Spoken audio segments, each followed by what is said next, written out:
My name is Pallavi Devhare. I am from Bhandara, Maharashtra, and I have completed my graduation from RTMU Nagpur University with a degree in computer engineering in 2023.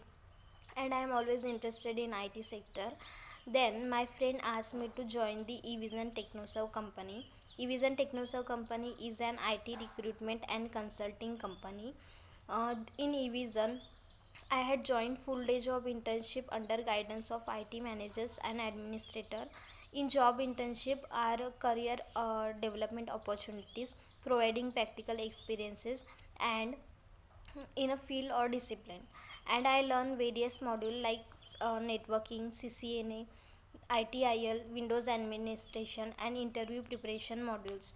Then I got selected in ZK